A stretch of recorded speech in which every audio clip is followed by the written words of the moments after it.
प्रिय विद्यार्थियों, good morning. आज हम कक्षा 8 विषय सामाजिक विज्ञान वर्कशीट नंबर 21 को कर रहे हैं।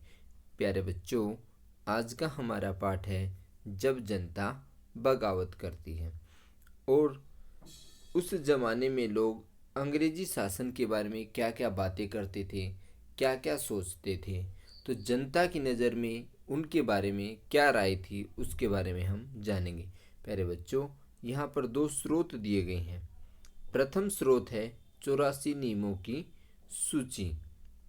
प्रिय विद्यार्थियों, महाराष्ट्र के एक छोटे से गांव में रहने वाले विष्णु भट्ट गोडसे द्वारा लिखित एक पुस्तक है और उसका नाम है मांझा प्रवास। और उस पुस्तक में कुछ अंश दिए गए हैं। इसमें बताया गया है कि एक बार जो है विष्णु भट्ट और उसके चाचा मथुरा के किसी यज्ञ में भाग लेने के लिए जा रहे थे। और विष्णु भट्ट वहाँ पे कह रहे हैं कि रास्ते में उनकी मुलाकात कुछ सिपाहियों से होती है और वे सिपाही उन्हें एक सलाह देते हैं। किनको? विष्णु भट्ट और उसके चाचा को, कि आप वापस लौट जाएं, कि आपको वापस लौट जाना है, क्योंकि 3 दिन के बाद या 3 दिन के भीतर चारों तरफ कोहराम मच जाएगा। कोहराम का मतलब बहुत शोर शराबा, या मतलब एक तरह से हो हल्ला हो जाएगा, हुड़दंग मच जाएगा पूरे देश में। अब सिपाही कहते हैं, सिपाहियों ने जो कहा वो इस प्रकार से था। अब क्या कहा वो मैं आपको पढ़ के सुनाता हूँ। अंग्रेजी सरकार हिंदुओं और मुसलमानों को नष्ट करने पर आमदा है। ये सिपाही लोग जो हैं विष्णु भट्ट और उसके चाचा को कह रहे हैं कि अंग्रेजी सरकार जो है हिंदुओं और मुसलमानों को नष्ट करने पर आमदा है। उन्होंने जो है 84 नियमों की एक सूची बनाई है और कलकत्ता में सारे राजाओं राजकुमारों की मौजूदगी में उसका ऐलान कर दिया है। प्यारे बच्चों, अब आगे सिपाही ने बताया कि राजा जो है इन नियमों को मानने के लिए तैयार नहीं है और उन्होंने जो है अंग्रेजों को इसके घातक परिणामों की चेतावनी भी दी है। उन्होंने कहा है कि यदि आप इन नियमों को लागू करोगे तो परिणाम घातक हो सकते हैं। प्यारे बच्चों, और राजा ने ये भी कहा है अगर ये नियम लागू किए गए तो भारी जो है उथल पुथल मच जाएगी। राजा भारी गुस्से में अपनी राजधानियों को लौट गए हैं और सब लोग मिल करके योजनाएं बना रहे हैं कि किस प्रकार से अंग्रेजों के खिलाफ क्रांति लाई जाए। धर्म युद्ध के लिए तारीखें तय कर ली गई हैं। मेरठ छावनी से एक गुप्त योजना तैयार करके विभिन्न छावनियों में भी भेज दी गई है। तो प्यारे बच्चों, ये जो बात है ये विष्णु भट्ट गोडसे द्वारा लिखित पुस्तक मांझा प्रवास में ऐसा लिखा गया है। तो प्यारे बच्चों, अब आगे दूसरा जो स्रोत है, जल्दी ही हर टुकड़ी में उत्तेजना छा गई। उत्तेजना अर्थात जब ये बात फैली तो जितनी भी टुकड़ियाँ थी उनमें एक उत्तेजना के भाव आ जाते हैं। और उस दौर में जो है जो सीताराम पांडे थे वो एक बंगाल की आर्मी में सिपाही के तौर पर जो 1812 में भर्ती होते हैं और 1860 में सेवानिवृत्त हो जाते हैं। और वो जो है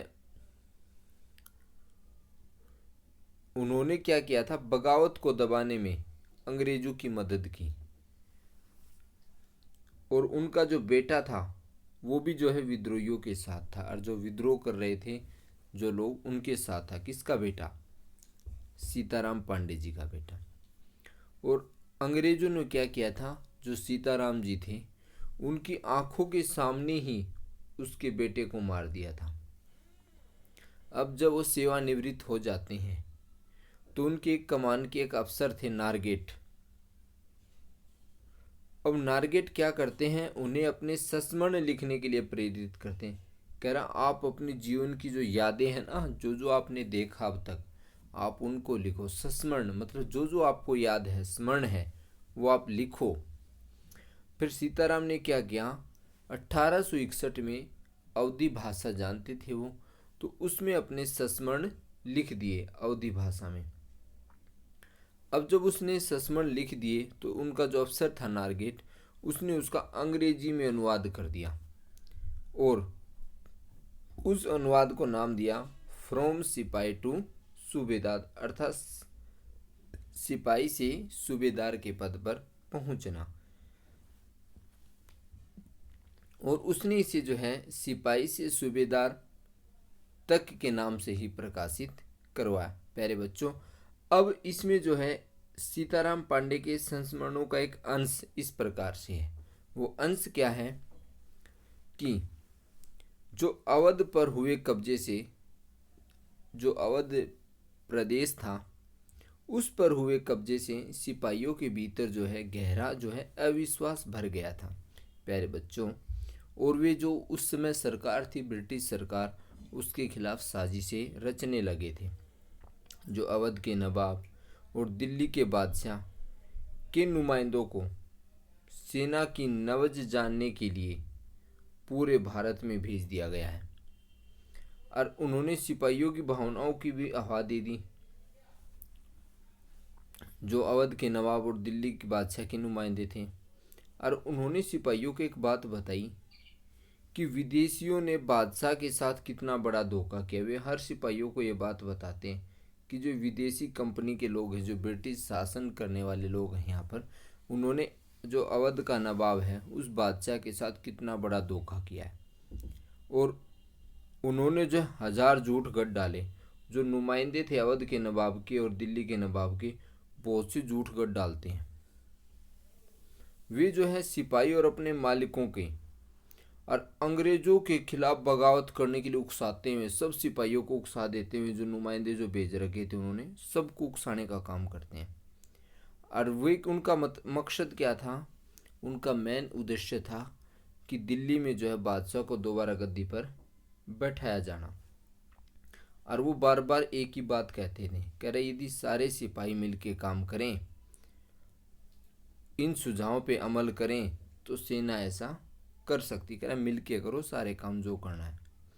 और संयोग से उसी समय जो है सरकार ने हर एक रेजिमेंट के कुछ लोगों को नई राइफल के इस्तेमाल बताने के लिए अलग अलग छावनियों में भेजा।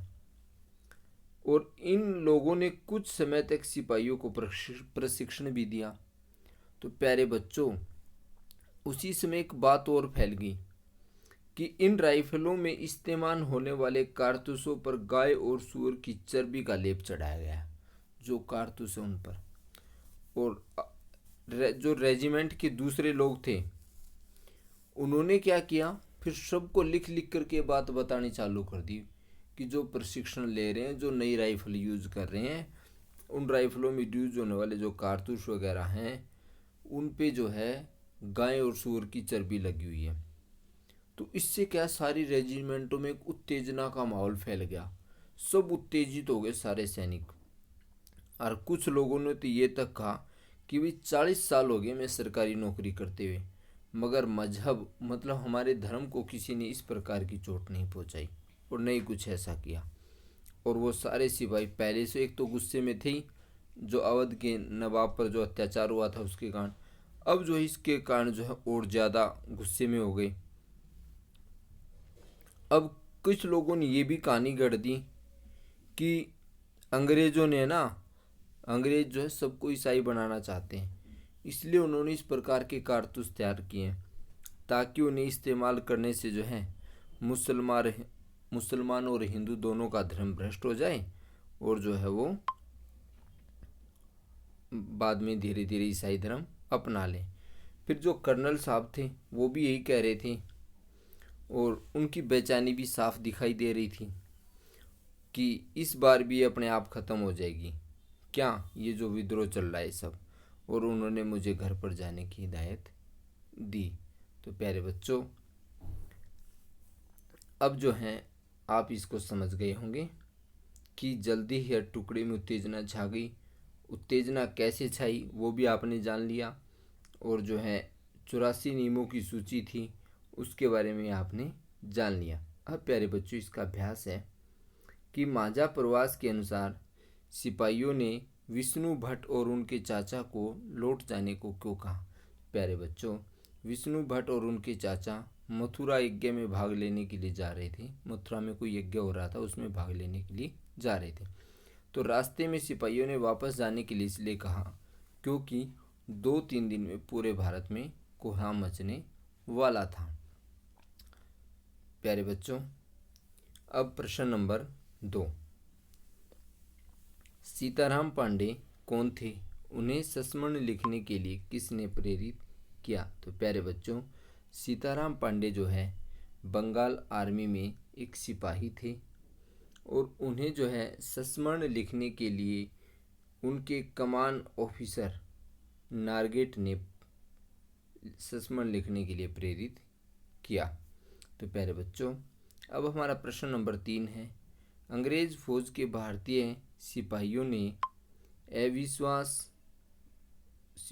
अविश्वास क्यों भर गया? तो प्यारे बच्चों, अवध पर हुए कब्जे से भारतीय सिपाहियों में अविश्वास भर गया था।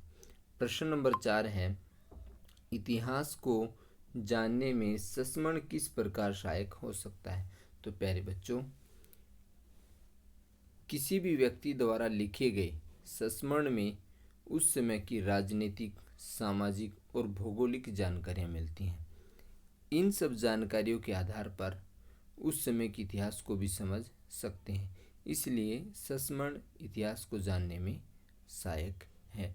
आशा करता हूँ प्यारे बच्चों आप इस वर्कशीट को समझ गए होंगे, और आपने यदि चैनल को सब्सक्राइब नहीं किया है तो आप चैनल को लाइक करें, सब्सक्राइब करें और अपने दोस्तों के पास भी शेयर करें।